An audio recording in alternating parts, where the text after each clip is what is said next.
Caminho dos Reis, de Brandon Sanderson, capítulo 18, Grão-Príncipe da Guerra. Citação de abertura do capítulo.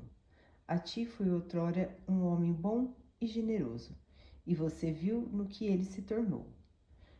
Reise, por sua vez, estava entre os indivíduos mais abomináveis, astuciosos e perigosos que eu já conheci.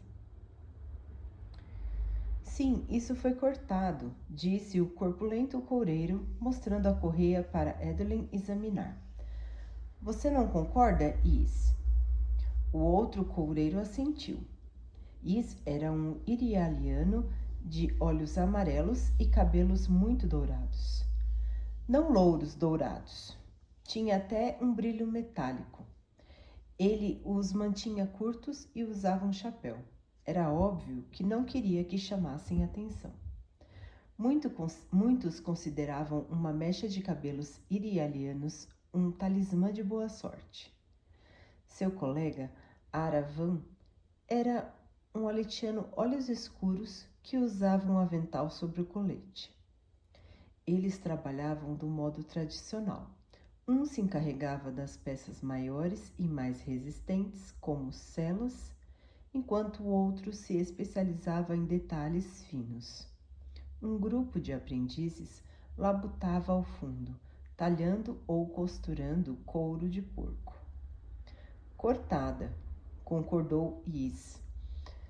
Pegando a correia com Avaran, eu concordo, ele disse.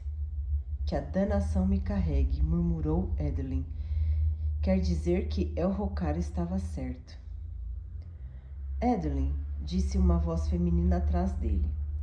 Você disse que nós íamos dar uma caminhada.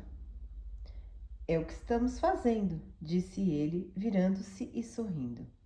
Janala o aguardava de braços cruzados. Usava um lustroso vestido amarelo de corte impecável, abotoado nas laterais e encimado por colarinho com bordados vermelhos.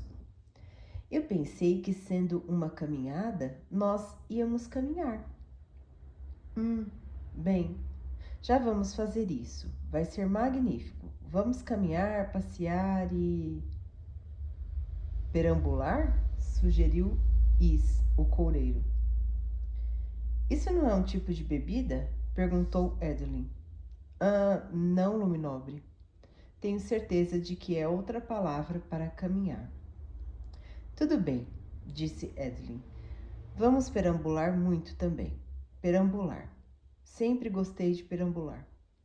Ele coçou o queixo e pegou a correia de volta. Vocês têm certeza de que essa correia foi cortada? Não há muita margem para dúvidas, Luminobre, disse Avaran. Não é um simples rasgão. O senhor deveria ser mais cuidadoso. Cuidadoso? Sim, disse Avaran. Tomar cuidado para que fivelas frouxas não fiquem roçando o couro até cortá-lo. Às vezes duram a noite. As pessoas guardam a sela virada para baixo e deixam a correia da cilha solta. Aí colocam alguma coisa pesada por cima da sela e comprimem a correia. Acho que foi isso que causou o corte. Quer dizer que a correia não foi cortada de propósito? Bem, pode ter sido, disse Avaran. Mas por que alguém cortaria uma cilha assim? Por quê? Realmente? Perguntou Edelyn. Ele se despediu dos dois coureiros, enfiou a correia no bolso e ofereceu o braço à Janala. Ela o segurou com a mão livre, evidentemente feliz por se ver livre da loja de couros. Havia um leve odor desagradável ali, embora não tão desagradável quanto o de costume. Ele a vira procurar o lenço algumas vezes, como se quisesse levá-lo ao nariz. Eles saíram da loja ao sol do meio-dia. Tibon e Marx, dois olhos claros da guarda cobalto, os aguardavam do lado de fora, com a criada de Janala, Fauske, uma jovem azistiana, olhos escuros. Os três começaram a seguir Edelyn e Janala, que caminhavam pelas ruas do acampamento. Em voz baixa, com seu sotaque carregado, Fauske reclamava da falta de uma liteira adequada para sua senhora. Janala não parecia se importar. Inspirava profundamente o ar puro e se agarrava ao braço de Adeline. Era linda, ainda que gostasse de falar de si mesma. Tagarelice era um atributo que Adeline normalmente apreciava em uma mulher, mas naquele dia teve dificuldade em prestar atenção quando Janala começou a lhe contar o último mexerico da corte. A correia fora cortada, mas ambos os coureiros haviam presumido que fora o resultado de um acidente, o que sugeria que estavam familiarizados com cortes semelhantes. Uma fivela frouxa ou qualquer outro descuido poderia ter danificado o couro. Só que daquela vez, o corte fizera o rei cair do cavalo, em meio a uma luta. Poderia haver outro motivo? Você não acha, Dolin? Perguntou Janala. Sem dúvida, respondeu ele, desatento. Então você vai falar com ele? Hein? Com seu pai. Será que você não poderia pedir a ele para deixar os homens trocarem de vez em quando esse uniforme horrivelmente antiquado? Bem, ele é muito firme quanto a isso, disse Adeline, e o uniforme não é tão antiquado assim. Janala fulminou com os olhos. Tudo bem, é meio sem graça. Como todos os oficiais olhos claros de alta patente no exército de Dalinar, Adeline usava um simples conjunto azul de corte militar, um longo manto azul sem bordados e uma calça engomada, em uma época em que a moda eram coletes, acessórios de seda e echarpes. O par de glifos do Colin estava bem à vista, nas costas e no peito, e a camisa era presa nas laterais por botões de pratas. Era um uniforme simples e facilmente reconhecível, mas extremamente básico. Os homens de seu pai o adoram. Os homens do seu pai o adoram, Adeline, disse Janala, mas as exigências dele estão se tornando cansativas. Eu sei, acredite, mas não acho que posso mudar a cabeça dele. Como explicar? Apesar de 6 anos de guerra, Dalinar não havia fraquejado em sua resolução de aderir aos códigos. Na verdade, sua dedicação a eles estava aumentando. Pelo menos agora, Adeline entendia em parte. O amado irmão de Dalinar fizera um último pedido. Siga os códigos. Verdade que o pedido se referia a um determinado evento, mas o pai de Adeline era conhecido por levar as coisas ao extremo. Adeline só queria que ele não exigisse o mesmo dos outros. Individualmente, os códigos eram apenas pequenas inconveniências. Esteja sempre de uniforme quando em público. Nunca se embriague. Evite duelar. Em conjunto, porém, era opressivo. Sua resposta a Janala foi interrompida quando um toque de berrantes ecoou no acampamento. Adeline se aprumou, olhou para leste em direção às planícies quebradas e contou a série de toques seguintes. Uma crisálida fora avistada no platô 147. Era bem perto. Ele prendeu a respiração, esperando uma terceira série de toques, convocando os exércitos de Dalinar para a batalha. O que aconteceria somente se seu pai desse ordem. Em parte, ele sabia que aqueles toques não viriam. O platô 147 também estava perto do acampamento de Sadias, que certamente faria uma incursão. Adeline olhou para a janela. Ela escolhera a música como vocação e quase não se interessava pela guerra, embora seu pai fosse um dos oficiais da cavalaria de Dalinar. Por sua expressão, Adeline pôde perceber que até ela entendera o significado da ausência do terceiro toque. Uma vez mais, Dalinar optara por não lutar. Venha, disse Adeline, virando-se e rumando em outra direção, praticamente arrastando Janala. Há uma coisa que eu quero verificar. Dalinar observava as planícies quebradas, as mãos cruzadas atrás das costas. Estava em uma das plataformas mais baixas na subida ao palácio de Errocar. O rei não residia em nenhum dos 10 acampamentos de guerra, mas em um pequeno complexo situado em uma colina próxima. A subida de Dalinar até lá foi interrompida pelos berrantes. Ele observava o cenário o suficiente para ver o exército de Sadias se reunir. Dalinar podia ter enviado um soldado para preparar seus homens. Estava perto bastante. Luminobre, disse uma voz ao seu lado. O senhor deseja continuar? Proteja o rei do seu jeito, Sadias, pensou Dalinar. Eu o protegerei do meu. Sim, Techave, disse ele, virando-se e continuando a subir o caminho em zigue-zague. Techave o acompanhou. Ela tinha mechas louras em seus negros cabelos aletianos, que usava intricadamente entrelaçados, olhos violetas e expressão preocupada, o que era normal. Ela parecia sempre precisar de algo com que se preocupar. Techave e sua escriba auxiliar eram esposas de oficiais. Dalinar confiava nelas.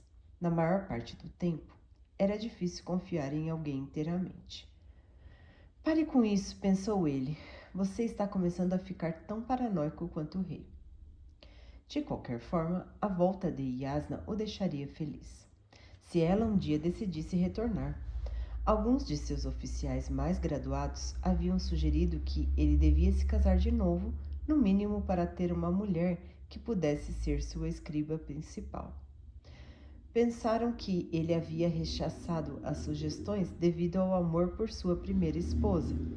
Não sabiam que ela se fora, desaparecera de sua mente, tornara-se uma mancha enevoada em suas lembranças. No entanto, de certa forma, seus oficiais tinham razão. Ele hesitava em se casar porque odiava a ideia de substituí-la. Tudo o que tinha de sua esposa lhe fora tirado. Tudo o que restava era uma lacuna. Preenchê-la para obter um escriba parecia insensibilidade. Dalinar prosseguiu seu caminho. Além das 2 mulheres, era acompanhado por Renarin e 3 integrantes da guarda cobalto, que usavam chapéus de feltro azul cobalto, capas da mesma cor sobre couraças prateadas e calças também azul cobalto. Eram olhos claros de baixa patente, autorizados a portar espadas para combates corpo a corpo. Bem, Luminobre, disse Techave. O Luminobre Edwin me pediu para lhe relatar os progressos feitos na investigação sobre a Cília da Cela. Ele está conversando com coureiros neste momento, mas até agora não há muito o que dizer. Ninguém viu qualquer pessoa mexendo na sela do cavalo de Sua Majestade. Nossos espiões disseram que não ouviram nenhum rumor a respeito de alguém contando vantagem nos outros acampamentos.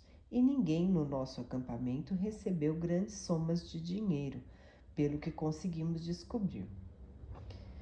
Os cavalariços disseram que verificaram a cela, mas quando pressionados admitiram que não conseguem se lembrar de terem verificado a Cília especificamente.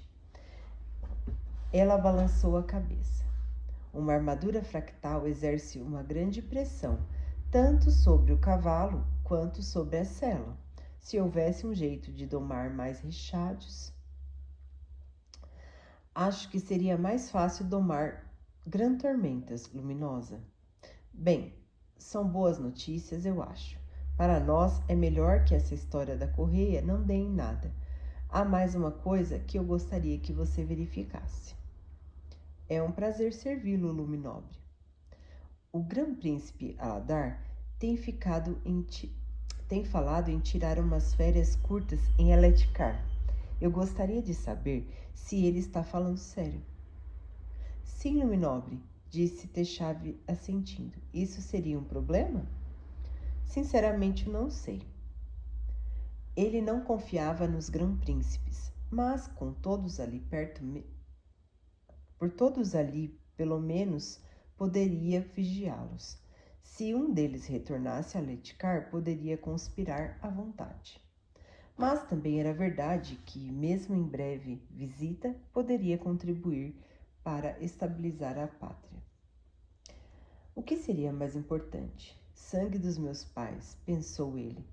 Eu não fui feito para esses jogos e complôs políticos.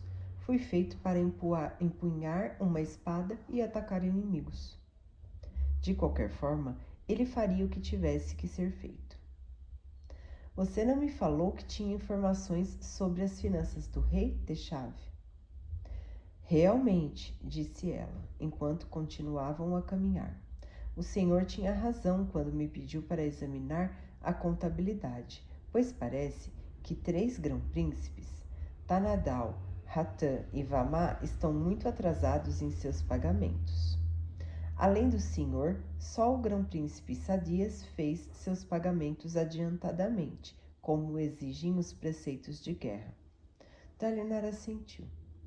Quanto mais essa guerra se prolonga, mais os grão-príncipes se sentem à vontade. Eles estão começando a se perguntar por que pagar tarifas de guerra tão altas pelas transmutações. Por que não trazer os lavradores para que eles produzam alimentos aqui? Com sua licença, Luminobre, disse Techave, enquanto eles dobravam uma curva. Sua escriba assistente caminhava atrás dele, com várias folhas contábeis presas em pranchetas dentro de uma bolsa. Mas será que devemos mesmo desencorajar isso? Uma segunda fonte de suprimentos poderia ser um reforço valioso. Os mercadores já nos fornecem reforços, replicou Dalinar.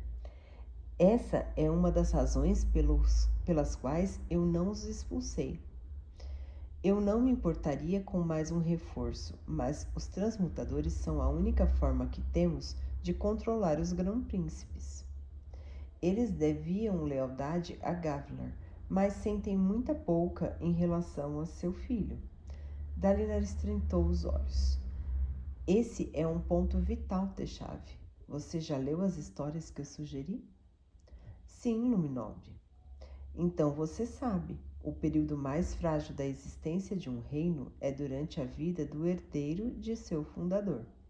Durante o reinado de um homem como Gavlar, os homens permaneceram leais por respeito a ele. Durante as gerações subsequentes, os homens começam a se ver como parte de um reino, uma força que os mantém unidos graças à tradição. Mas no reinado do filho, esse é um ponto perigoso. Gavlar não estava aqui para manter todos juntos, e a Letcar ainda não tem tradição como reino.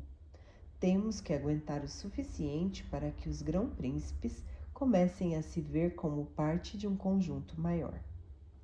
Sim, Luminobre. Ela não questionou.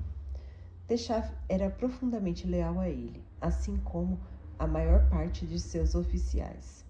Eles não se perguntavam por que ela era tão importante para ele que os 10 principados se vissem como uma nação. Eles não se perguntavam por que era tão importante para ele que os 10 principados se vissem como uma nação.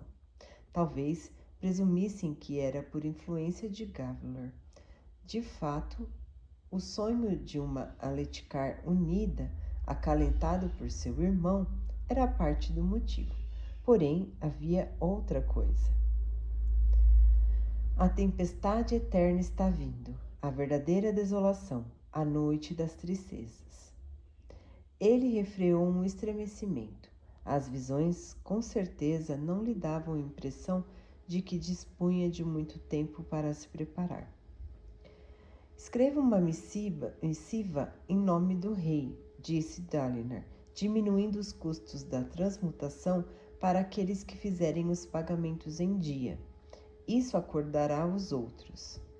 Entreguem as mensagens às escribas de El-Rokar e peça a elas que expliquem tudo a ele. Vamos torcer para que ele concorde. Sim, Luminobre, disse Techave. Se posso comentar, fiquei muito surpresa quando o senhor sugeriu que eu lesse aquelas histórias. No passado, essas coisas não eram particularmente do seu interesse. Eu tenho feito um monte de coisas nos meus últimos tempos, que não são particularmente do meu interesse, nem dos meus talentos, respondeu Dalinar fazendo uma careta. Minha falta de capacidade não muda as necessidades do reino. Você reuniu relatos sobre o banditismo na área? Sim, Luinobre. Ela hesitou. Os índices são bastante alarmantes. Diga ao seu marido que eu lhe entrego o comando do 4º batalhão, disse Dalinar. Quero que vocês dois articulem um padrão melhor de patrulhamento para as colinas devolutas. Enquanto a monarquia aletiana estiver presença lá, não quero que aquilo seja uma terra sem lei. Sim, Luminobre, disse Techave, parecendo hesitante. O senhor compreende que esse patrulhamento exigirá 2 batalhões inteiros? Entendo, disse Dalinar. Ele já pedira ajuda a outros grão-príncipes cujas reações variaram do espanto à hilaridade. Ninguém lhe oferecera nenhum soldado. Esses batalhões vão se juntar ao batalhão que o senhor destacou para manter a paz nas áreas entre os acampamentos de guerra e os mercados externos na periferia, acrescentou Techave. No total, isso significa cerca de 1/4 de suas forças, Luminobre. As ordens permanecem, Techave. Providencie, mas primeiro eu quero conversar com você a respeito da contabilidade. Vá para a sala da contabilidade e espere por nós. Ela assentiu respeitosamente. Sim, Luminobre, disse e se retirou com sua assistente. Renarin se aproximou de Dalinar. Ela não ficou muito satisfeita com isso, pai. Ela quer que o seu marido participe das lutas. Todos estão esperando que eu conquiste outra espada fractal e a dê a eles. Os parchindianos possuíam fractais. Não muitas, mas mesmo uma só já teria causado surpresa. Ninguém sabia onde eles as tinham obtido. Em seu primeiro ano nas planícies, Dalinar tomara uma espada e a armadura dos parchindianos. Entregara ambas a Elhokar, para que ele as reparasse ao guerreiro que considerasse mais útil a Aletkar e ao esforço de guerra. Dalinar entrou no palácio propriamente dito. Os guardas à porta saudaram a ele e a Renarin. O jovem mantinha o olhar à frente, sem se fixar em nada. Algumas pessoas o consideravam frio, mas Dalinar sabia que ele apenas estava preocupado. Eu estava querendo falar com você, filho, disse ele, sobre a caçada da última semana. Renarin baixou os olhos, envergonhado, e o seu rosto adquiriu uma expressão sombria. Sim, ele tinha emoções, só não as revelava com tanta frequência quanto os outros. Você sabe que não devia ter entrado em combate como fez, disse Dalinar em tom severo. Aquele demônio do abismo poderia ter matado você. O que você teria feito, pai, se fosse eu que estivesse em perigo? Eu não estou criticando sua bravura, estou criticando seu discernimento. E se você tivesse tido um dos seus ataques? Então, talvez o monstro tivesse me varrido do platô, respondeu Renarin amargamente. E eu não seria mais um peso inútil na vida de ninguém. Não diga isso, nem mesmo de brincadeira. Brincadeira? Pai, eu não posso lutar. Lutar não é a única coisa de valor que um homem pode fazer. Os fervorosos eram bastante assertivos a esse respeito. Sim, a mais elevada vocação de um homem era participar das batalhas, travadas no além, para retomar os salões tranquilinos. Mas o Todo-Poderoso aceitava a excelência de qualquer homem ou mulher, independente do trabalho a que se dedicassem. A pessoa apenas fazia o seu melhor, escolhendo uma profissão e um atributo do Todo-Poderoso para emular, uma vocação e uma glória, como se dizia, ou seja, trabalhar duro em uma profissão e tentar viver de acordo com um único ideal.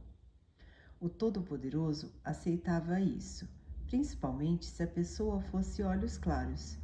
E quanto melhor fosse a linhagem olhos claros, mais glória inata teria a pessoa. A vocação de Dalinar era ser líder, e a glória que escolhera fora a determinação. Ele optara por ambas ainda em sua juventude, mas as enxergava agora sob um prisma muito diferente. Você tem razão, pai, disse Henry. Eu não sou o primeiro filho de um herói a nascer sem talento para a guerra. Todos os outros se conformaram. Eu também vou. Vou acabar sendo o senhor de alguma cidadezinha. Isso se não me enfiar em algum devotário. O garoto olhou para a frente de novo. Eu ainda penso nele como o garoto, pensou Dalinar, embora ele já esteja em seu 20º ano. Riso tinha razão. Ele subestimava Henry. Como eu reagiria se fosse proibido de lutar? Ficaria para trás, junto com as mulheres e os mercadores? Ficaria ressentido, principalmente contra Edelyn. Dalinar sentira a inveja de Gavilar quando os dois eram crianças. Henry, no entanto, era o maior defensor de Edelyn. Quase endeusava o irmão mais velho, e era corajoso bastante para entrar imprudentemente no meio de uma batalha em que uma criatura terrível esmagava lanceiros e varria fractários. Dalinar pigarreou. Talvez seja a hora de treinar você de novo no manejo da espada. E a minha fraqueza de sangue? Não terá a menor importância se nós enfiarmos você em uma armadura fractal e lhe dermos uma espada fractal, disse Dalinar. A armadura torna um homem forte e a espada é quase tão leve quanto o ar. Pai, disse Henry em tom inexpressivo, eu jamais serei um fractário. Você mesmo já disse que as espadas e as armaduras fractais que tomamos dos Parshindianos devem ser entregues aos guerreiros mais habilidosos. Nenhum dos outros grão-príncipes entregaram seus despojos ao rei, disse Dalinar. E quem vai me criticar se por uma vez eu der um presente ao meu filho? Henry parou no corredor, demonstrando uma emoção incomum, os olhos arregalados e uma expressão ansiosa. Está falando sério? Eu lhe faço um juramento, filho. Se capturar outra espada e outra armadura, serão para você. Ele sorriu. Para falar a verdade, faria isso pelo simples prazer de ver o seu rosto, para ver o rosto de Sadias quando você se tornar um fractário pleno. Além disso, se sua força se igualar à dos outros, creio que sua habilidade natural vai lhes dar destaque. Henry sorriu. Uma armadura não resolveria tudo, mas ele teria sua chance. Dalinar providenciaria isso. Eu sei o que é ser o segundo filho, pensou ele, enquanto caminhavam em direção aos aposentos do rei. Ofuscado pelo irmão mais velho, que você ama, mas ao mesmo tempo inveja. Pai das tempestades, eu sei mesmo. Ainda me sinto assim. Ah, bom luminobre Edelyn, disse o fervoroso, adiantando-se de braços abertos. Kadashi era um homem alto, de idade avançada, que usava a cabeça raspada e a barba quadrada características de sua vocação. Tinha uma cicatriz bem no alto da cabeça, lembrança de seus anos como oficial do exército. Era raro encontrar no fervor um homem como ele, olhos claros que fora um soldado.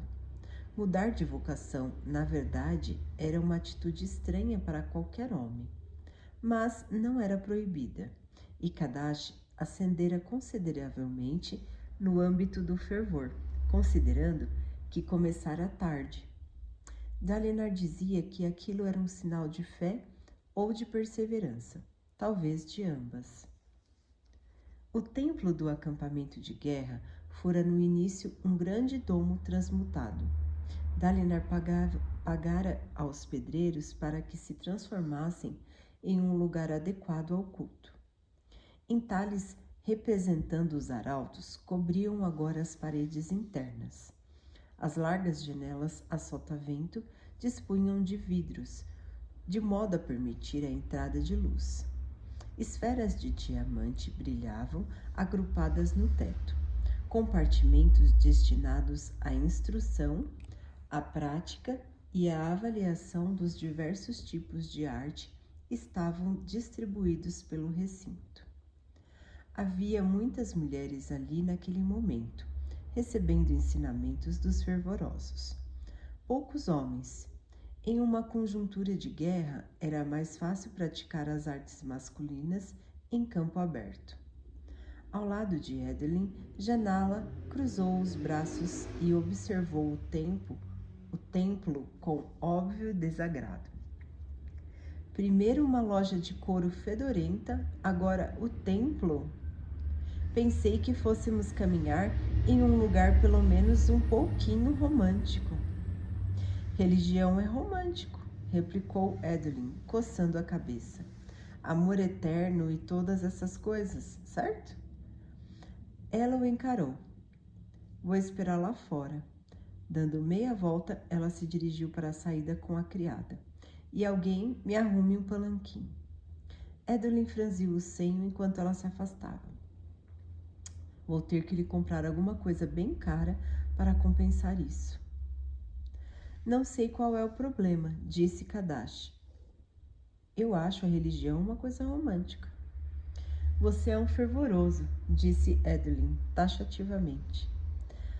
Além disso, com essa cicatriz na cabeça, você não faz o meu tipo. Ele suspirou.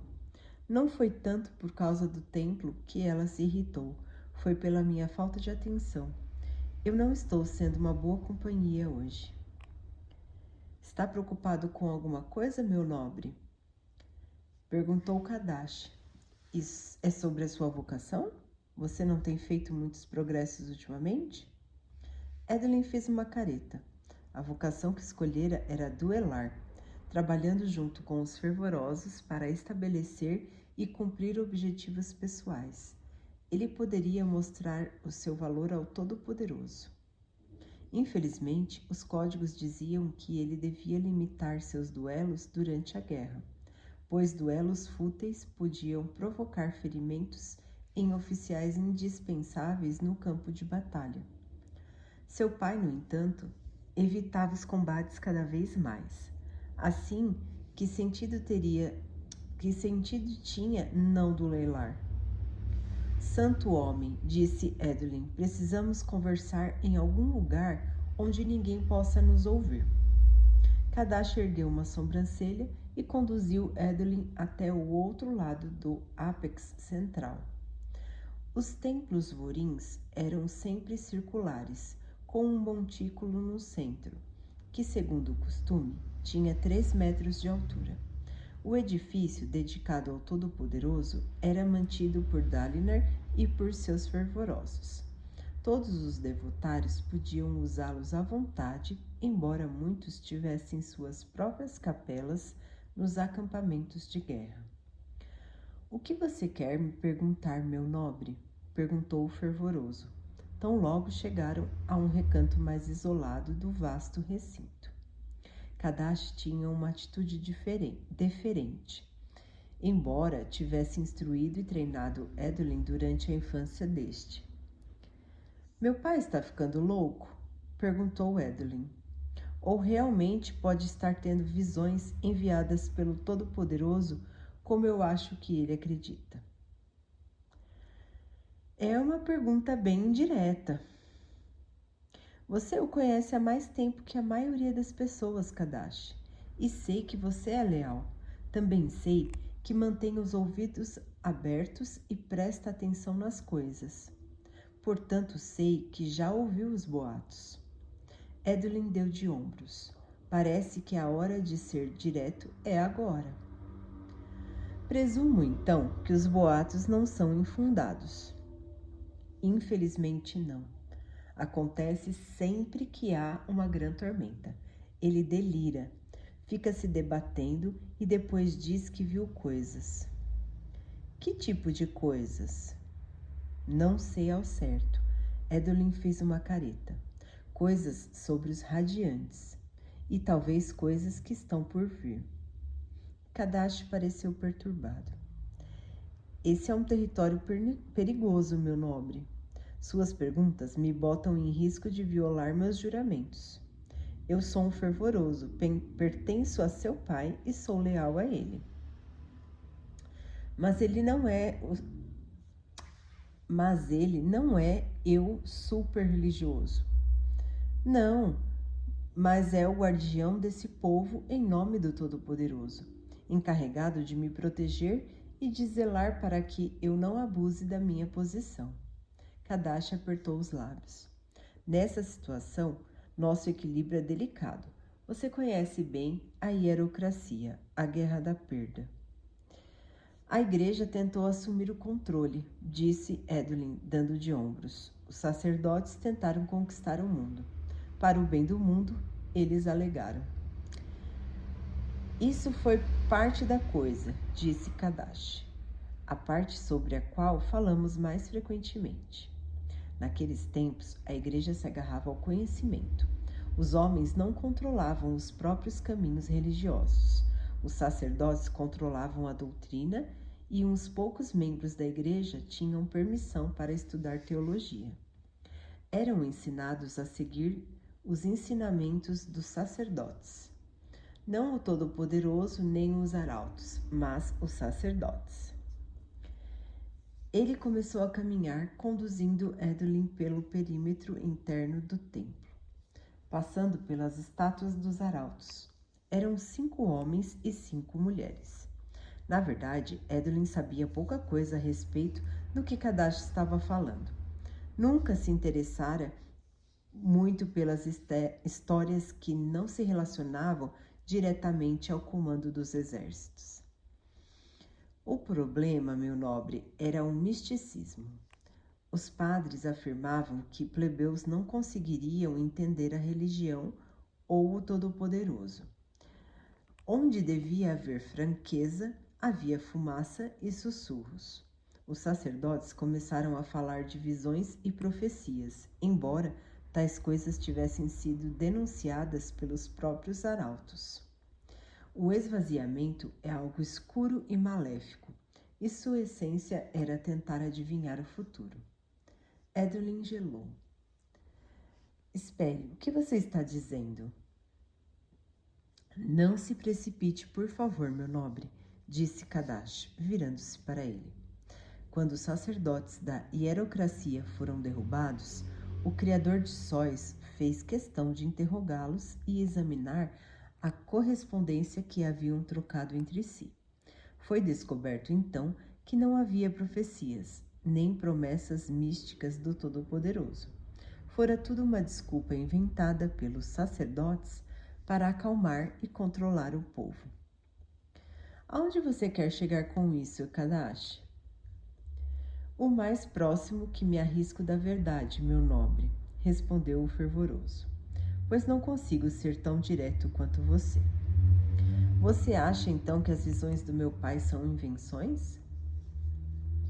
Eu jamais acusaria meu príncipe de mentir, disse Kadashi, nem de fraqueza mental. Mas não posso aprovar misticismo e profecias de alguma forma. Isso seria negar o vorinismo. Os dias dos sacerdotes já se foram. Os dias de mentir para o povo, de manter as pessoas nas trevas, já se foram. Agora, cada homem escolhe o próprio caminho e os fervorosos o ajudam a se aproximar do Todo-Poderoso através desse caminho. Em vez de profecias tenebrosas e pretensos poderes detidos por uns poucos, nós temos uma população que entende suas crenças e o relacionamento com seu Deus. Ele se aproximou um pouco mais de Edelyn, falando muito suavemente. Seu pai não deve ser ridicularizado nem diminuído. Se as visões dele são verdadeiras, isso é entre ele e o Todo-Poderoso. Tudo o que posso dizer é o seguinte: eu entendo o que é ser assombrado pela morte e pela destruição trazidas pela guerra. Vejo nos olhos do seu pai muito do que eu senti, mas pior. Minha opinião é que as coisas que ele vê são provavelmente mais um reflexo do seu passado que uma experiência mística. Então ele está enlouquecendo, murmurou Edelyn. Eu não disse isso. Você sugeriu que o Todo-Poderoso não enviaria visões como essas. Sim. E o que essas visões são? E que essas visões são um produto da mente do meu pai. Provavelmente, disse o fervoroso, erguendo um dedo. Um equilíbrio delicado, como você vê, e particularmente difícil de ser mantido quando estamos falando com o filho do meu grão-príncipe. Ele estendeu a mão e segurou o braço de Edelyn. Se alguém pode ajudá-lo, é você. Ninguém mais poderia se envolver, nem mesmo eu. Edelyn assentiu lentamente. Obrigada. É melhor você procurar aquela jovem agora. Sim, disse Edelyn, dando suspiro. Receio que mesmo com o presente certo, nós não ficaremos juntos por muito tempo. Renarin vai caçoar de mim de novo. Kadash sorriu. Não desista tão fácil, meu nobre. Agora vá, mas volte depois para conversarmos sobre a sua vocação. Já faz tempo que você foi elevado. Edelyn assentiu e saiu às pressas do templo. Depois de horas examinando a contabilidade com Techave, Dalinar e Renarin entraram no corredor que dava para os aposentos do rei. Caminhavam em silêncio, somente o martelar de suas botas ecoando nas paredes de pedra. Os corredores do palácio de guerra se tornavam mais ricos a cada semana. Aquele mesmo antes era apenas mais um túnel criado por transmutação. Quando Elhokar se instalou no prédio, ordenou que melhorias fossem realizadas. Janelas foram abertas a sotavento. Pisos de mármore foram assentados. As paredes receberam entalhes e acabamentos em mosaicos. Dalinar e Renarin passaram por um grupo de pedreiros que cuidadosamente entalhavam uma cena de Nalelin, irradiando luz solar, com a espada da vingança erguida acima da cabeça. Eles pararam à porta da antessala do rei, um aposento grande e aberto, guardado por 10 membros da guarda real, vestidos de azul e dourado. Dalinar reconheceu cada rosto. Fora ele quem organizara a unidade, escolhendo seus integrantes pessoalmente. Na antessala, o grão-príncipe Rutar aguardava uma audiência com o rei. Com os braços musculosos cruzados sobre o peito, cultivava uma barba negra bem aparada que lhe circundava a boca. Seu casaco de seda vermelho, curto e sem botões, que evocava um colete com mangas, não passava de uma anuência simbólica ao tradicional uniforme aletiano. Por baixo via-se uma camisa pregueada branca. A calça era azul com grandes bainhas. Rutar olhou na direção de Dalinar, fez um rápido aceno de cabeça, um pequeno sinal de respeito, e se virou para conversar com um de seus assistentes. Mas parou de falar quando os guardas à porta se afastaram para que Dalinar entrasse. então bufou com um ar contrariado. O livre acesso de Dalinar ao rei irritava os outros grão-príncipes. O rei não estava em seu salão de audiências, mas as amplas portas da sacada estavam abertas. Os guardas de Dalinar se detiveram quando ele entrou na sacada, seguido por um hesitante Henry. A luz do lado de fora começava a minguar à medida que o crepúsculo se aproximava. Posicionar o palácio de guerra em uma elevação como aquela fazia sentido taticamente, mas o expunha a impiedosas tempestades, o que constituía um velho enigma de campanha. Era melhor escolher um lugar abrigado das tormentas ou um terreno elevado. A maioria dos grão-príncipes teria escolhido a primeira opção. Seus acampamentos de guerra, situados nas fronteiras das planícies quebradas, dificilmente seriam atacados, o que tornava menos importante a elevação do terreno. Mas os reis tendiam a preferir a altura. Naquele caso, por via das dúvidas, Dalinar encorajara Elhokar. A sacada era uma espessa plataforma rochosa talhada no alto de um pequeno pico e cercada por uma balaustrada de ferro. Os aposentos do rei se situavam no interior de um domo transmutado, no topo de uma formação natural. Rampas cobertas e escadarias davam acesso aos patamares mais baixos. O domo abrigava os diversos servidores do rei, guardas-tempos, fervorosos e parentes distantes. Dalinar tinha seu próprio aposento no acampamento, que se recusava a chamar de palácio. Elhokar estava apoiado na balaustrada. 2 guardas o vigiavam à distância. Dalinar fez sinal para que Henry se juntasse a eles, pois queria conversar em particular com o rei. O ar estava frio. A primavera se instalara havia algum tempo, e perfumado com os doces aromas da noite, petrobulbos em flor e rocha molhada. Abaixo, os acampamentos de guerra começaram a se iluminar. 10 círculos pontilhados por fogueiras de vigília, fogueiras para cozinhar, lampiões e esferas infundidas com seu brilho estável.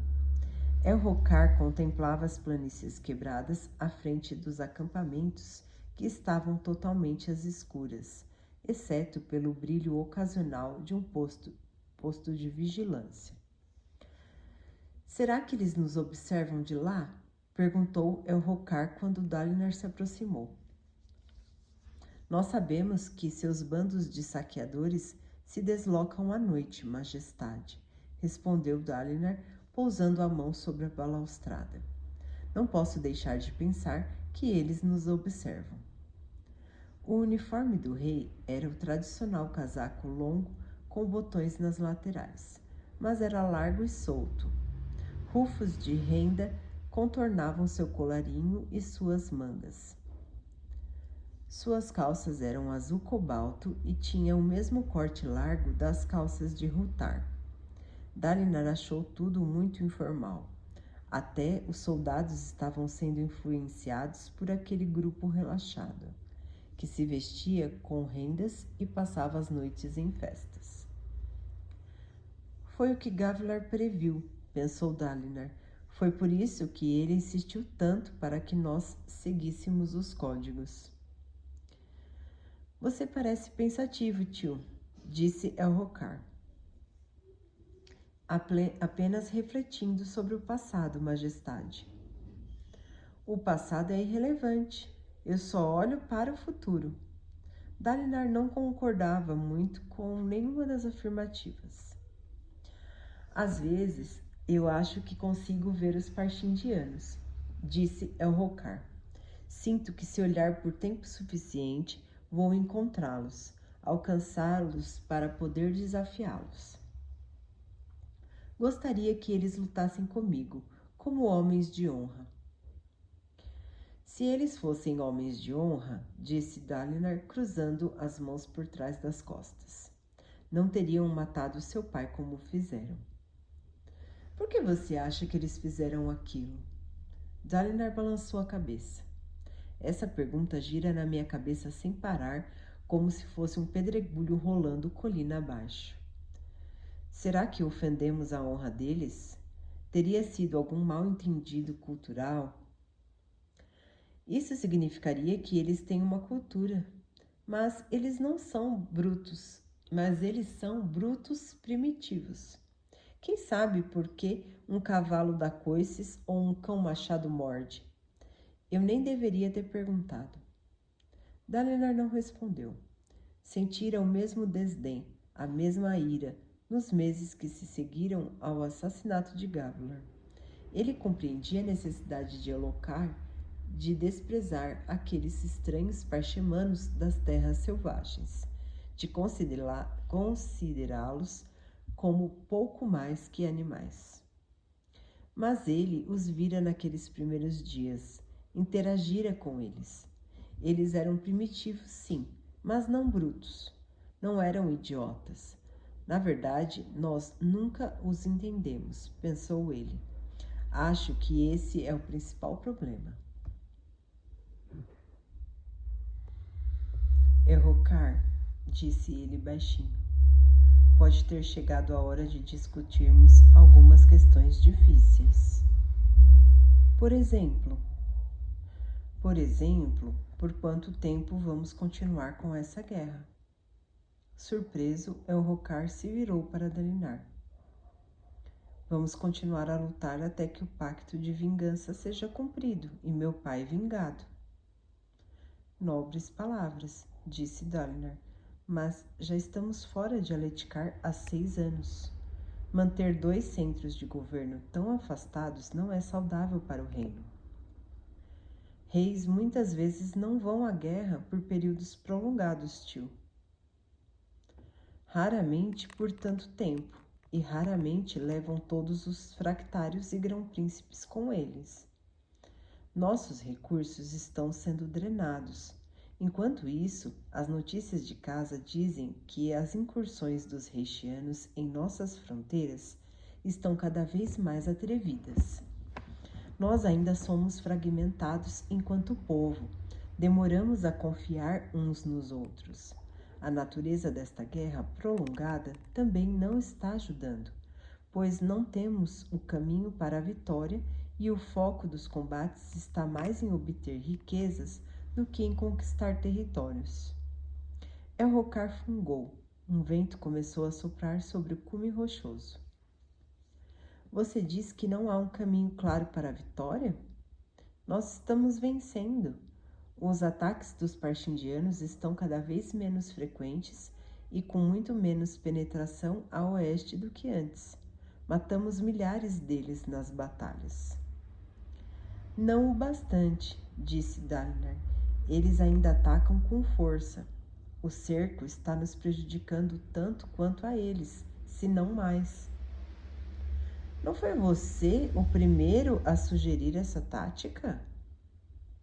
Eu era um homem diferente, cheio de mágoa e fúria. E não sente mais isso? Elrocar estava incrédulo. Tio, não posso acreditar que estou ouvindo isso. Você não está sugerindo seriamente que eu abandone a guerra, está?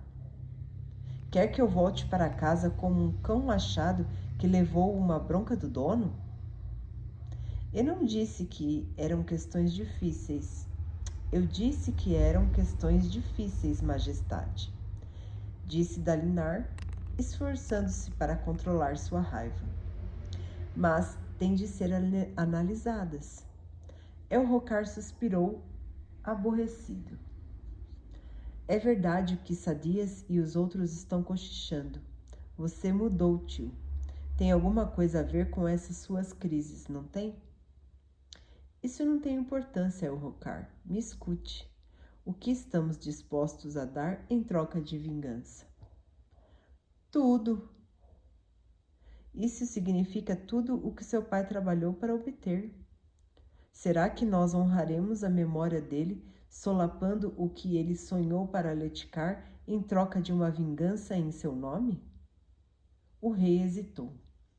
Você persegue os Parshindianos, disse Dalinar. Isso é louvável, mas não pode deixar que sua sede de vingança o deixe cego para as necessidades do nosso reino. O pacto de vingança manteve nossos grão-príncipes focados. Mas o que acontecerá quando vencermos? Vamos nos dispersar? Acho que precisamos unir os grão-príncipes. Estamos lutando nessa guerra como se fôssemos 10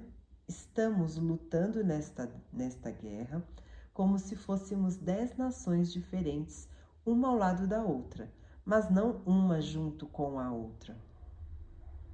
O rei não respondeu imediatamente. Parecia estar absorvendo as palavras de Dalinar. Ele era um homem bom e tinha mais em comum com seu pai do que muitos desejariam admitir. Elhokar olhou para outro lado e se apoiou na balaustrada. Você acha que eu sou um rei incompetente, não acha, tio?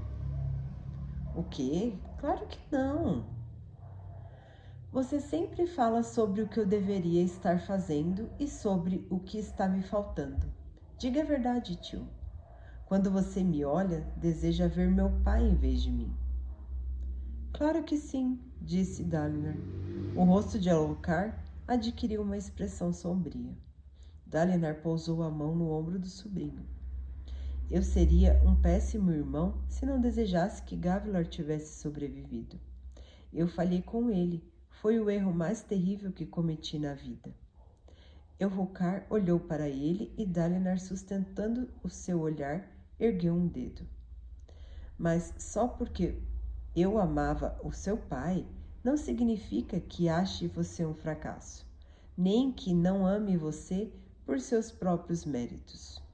Aletkar poderia ter desmoronado depois da morte de Gavilar, mas você organizou e executou nosso contra-ataque. Você é um bom rei.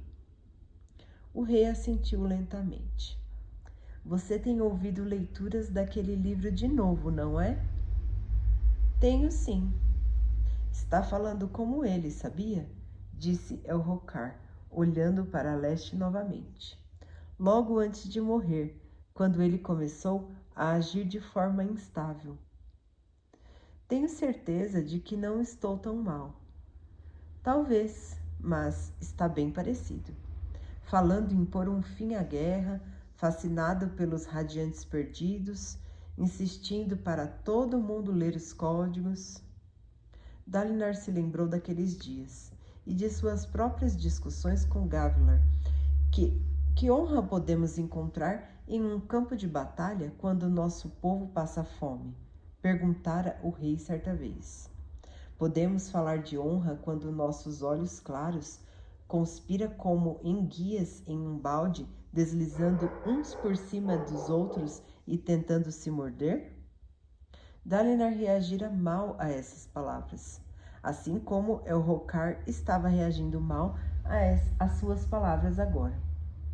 Pai das tempestades, estou mesmo começando a falar como ele, não estou? O que era perturbador e encorajador ao mesmo tempo. De qualquer modo, Dalinar entendera uma coisa. Edwin tinha razão. Elhokar e os grão-príncipes que o cercavam jamais aceitariam uma sugestão de retirada. Eles estavam abordando o tema de forma errada. Bendito seja o Todo-Poderoso por ter me enviado um filho disposto a falar com franqueza. Talvez você tenha razão, Majestade, disse Dalinar. Terminar a guerra? Deixar o campo de batalha com um inimigo ainda poderoso? Isso nos envergonharia. Elhokar assentiu. Fico feliz por você ter entendido. Mas alguma coisa tem que mudar. Temos que encontrar um meio melhor de lutar. Sadias já tem um meio melhor. Eu já lhe falei sobre as pontes dele. Funcionam bastante bem. Ele já capturou muitas gemas coração. As gemas coração são insignificantes. Tudo isso é insignificante se não encontrarmos um jeito de obter a vingança que todos queremos. Não vá me dizer que você gosta de ver os grão-príncipes competindo uns contra os outros e praticamente ignorando nosso propósito aqui. Elrocar ficou em silêncio, parecendo contrariado. Você deve uni-los. Dalinar se lembrou dessas palavras ecoando em sua cabeça. Uma ideia lhe veio à mente. Elrocar, você se lembra do que Sadias e eu lhe dissemos logo ao chegarmos aqui, sobre a especialização dos grão-príncipes? Lembro, respondeu Elrocar.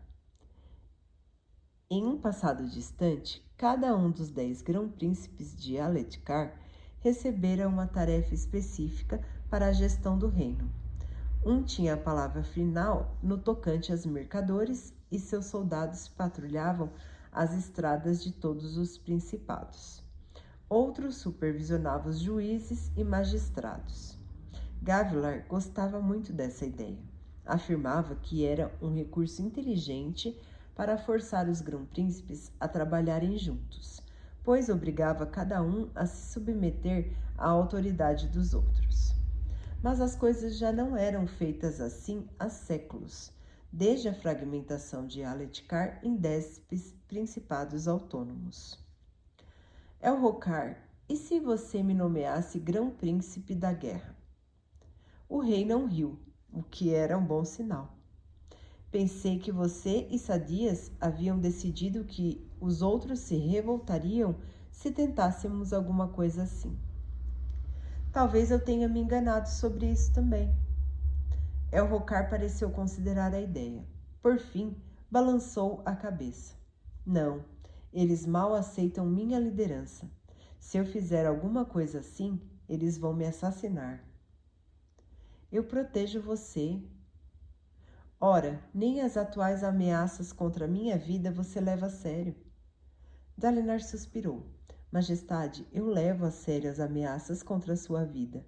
Minhas escribas e meus assistentes estão examinando a Cília. E o que descobriram? Bem, até o momento não temos nada conclusivo. Ninguém reivindicou o crédito por ter tentado matar você, nem em boatos. Ninguém presenciou nada de suspeito. Mas Edelyn está conversando com os coureiros. Talvez ele encontre alguma coisa substancial. A correia foi cortada, tio. Veremos. Você não acredita em mim, disse Elrocar, com o rosto se avermelhando. Você devia estar tentando descobrir qual era o plano dos assassinos, em vez de me importunar com a pretensão arrogante de se tornar o chefe supremo de todo o exército. Dalinar rilhou os dentes. Eu faço isso por você, Elrocar. Elrocar o encarou por alguns momentos com um lampejo de desconfiança atravessando seus olhos azuis, tal como ocorrera na semana anterior. Sangue dos meus pais, pensou Dalinar. Ele está piorando. A expressão de Elrocar se amenizou logo, e ele pareceu relaxar. Qualquer coisa que tivesse visto nos olhos de Dalinar o havia tranquilizado. Eu sei que você faz seu melhor, tio, mas tem que admitir que tem andado estranho ultimamente. O modo como você reage às tempestades, a obsessão pelas últimas palavras de meu pai. Eu estou tentando entender. Ele estava fraco, disse Elrocar. Todo mundo sabe disso. Não quero repetir os erros dele, e você deveria evitá-los também, em vez de escutar um livro que afirma que os olhos claros deveriam ser escravos dos olhos escuros. O livro não diz isso, replicou Dalinar. O texto tem sido mal interpretado. Na maior parte, é uma coletânea de histórias ensinando que um líder deve servir as pessoas que lidera. Bah, foi escrito pelos Radiantes Perdidos. Eles não escreveram o livro. Foram inspirados por ele. O autor foi Norradon, um homem comum. Elrocar o encarou, levantando uma sobrancelha. Veja, parece dizer, você está defendendo o livro. Você está ficando fraco, tio. Não vou explorar essa fraqueza, mas outros vão. Eu não estou ficando fraco.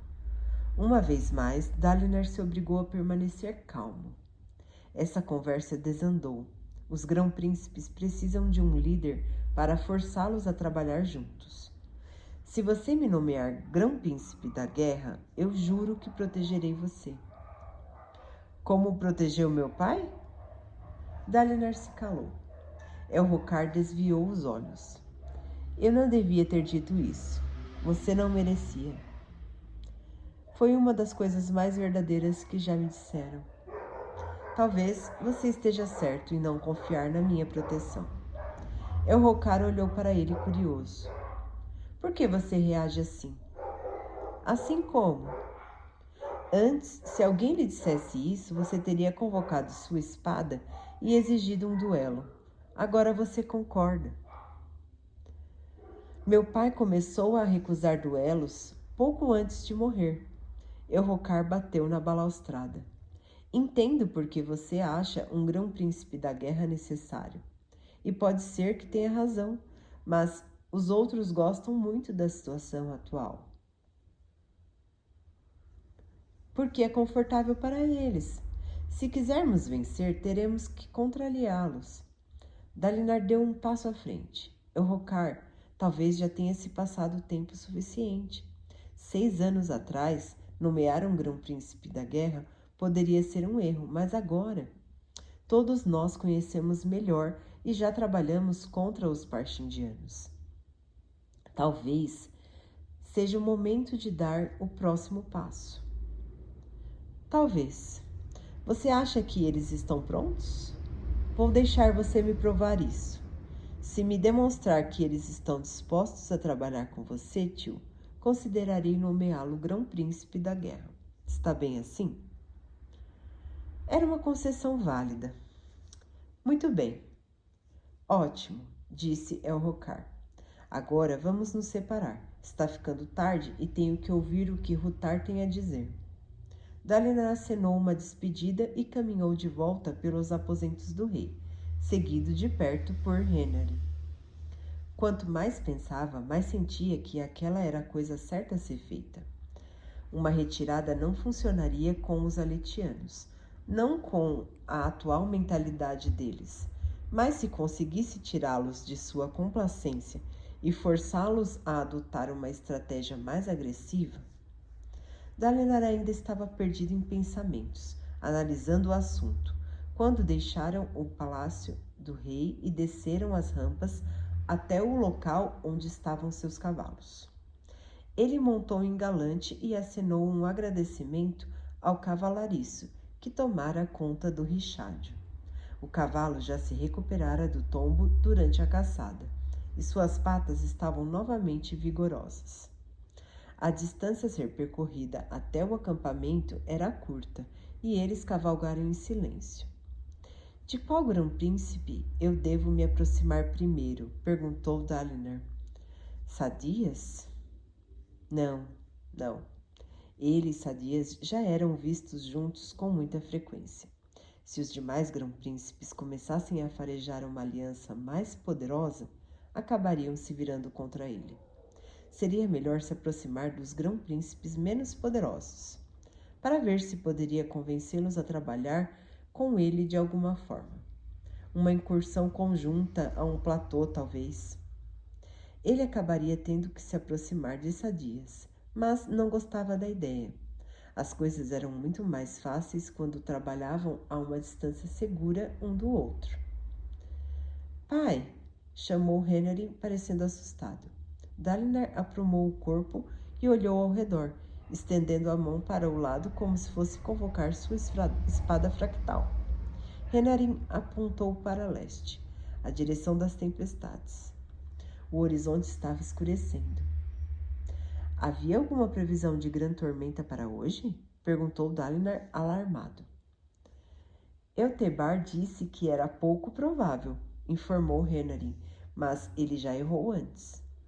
Todo mundo podia errar quando se tratava de grandes tormentas, até mesmo guarda-tempos. Embora fosse possível prevê-las, não era uma ciência exata. Dalinar semicerrou os olhos, o coração palpitando. Sim, já podia distinguir os sinais. A poeira se levantando, os odores se modificando. E, embora fosse noite, deveria haver mais luz. Mas estava ficando cada vez mais escuro, o ar parecia mais agitado. Devemos ir para o acampamento de Aladar? Perguntou Renarin apontando. Estavam próximos ao acampamento do Grão Príncipe Aladar e a cerca de 15 minutos do acampamento de Dalinar. Os homens de Aladar o acolheriam. Ninguém negaria abrigo a um Grão-Príncipe durante uma tempestade, mas Dalinar estremeceu ao se imaginar em um lugar desconhecido durante uma grande tormenta, cercado por servidores de outro Grão-Príncipe. Eles o veriam durante uma crise.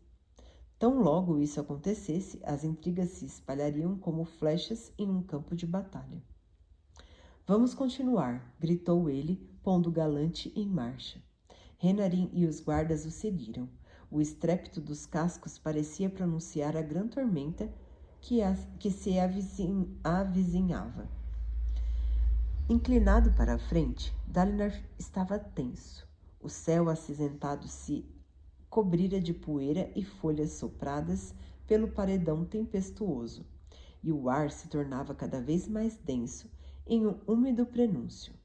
Nuvens carregadas toldavam o horizonte. Pai, gritou Renarin, você está... Temos tempo, gritou Dalinar. Por fim, eles se aproximaram da muralha irregular do acampamento dos Colin, onde foram saudados pelos soldados que ainda estavam ao relento. A maioria já se recolhera. Ao passar pelo posto de controle, teve que refrear galante, mas estava a curta distância dos seus aposentos. Preparou-se então para reiniciar o galope. Pai! Renarin apontou para o leste. O paredão tempestuoso era como uma cortina no ar, deslizando velozmente na direção do acampamento. O compacto lençol de chuva tinha uma coloração cinza prateada, que contestava com o negro ônix das nuvens acima, e seu interior era iluminado por ocasionais relâmpagos. Os guardas que os haviam saudado já estavam correndo para um abrigo próximo. Vamos conseguir chegar, disse Dalinar. Nós... Pai! Exclamou Renarin, emparelhando-se com ele e segurando seu braço. Sinto muito. O vento os açoitava. Dalinar rilhou os dentes e olhou para o filho. Por trás dos óculos, os olhos de Renarin estavam arregalados de preocupação. Dalinar olhou novamente para o paredão tempestuoso. Estava apenas a momentos dali. Ele tem razão. Entregou então as rédeas de galante para um ansioso cavalariço, que pegou também a montaria de Renarin e dos soldados da guarda cobalto. Os 5 desmontaram, o cavalariço disparou até uma estrebaria de pedra, puxando os cavalos. Dalinar quase o seguiu. Em uma estrebaria haveria menos gente para observá-lo. Mas algumas pessoas à entrada de um barracão ao lado os chamavam ansiosamente. Seria um lugar mais seguro. Resignado, Dalinar correu até o barracão de pedra, acompanhado por Renarin. Os soldados abriram espaços para eles. Havia também alguns criados. No acampamento de Dalinar, ninguém era obrigado a enfrentar tempestades em tendas, mesmo que reforçadas, nem em frágeis barracos de madeira, e ninguém tinha que pagar para se abrigar nas estruturas de pedra. Os ocupantes do barracão pareceram atônitos ao verem o grão-príncipe e seu filho entrarem no recinto, e alguns chegaram a empalidecer quando a porta foi fechada. A única luz disponível provinha de algumas esferas de granada presas à parede. Alguém tossiu. Do lado de fora, lascas de pedras sopradas pelo vento colidiam contra a construção. Dalinar tentou ignorar os olhos inquietos ao seu redor. O vento uivava. Talvez nada acontecesse. Talvez daquela vez. A grande tormenta caiu e tudo começou.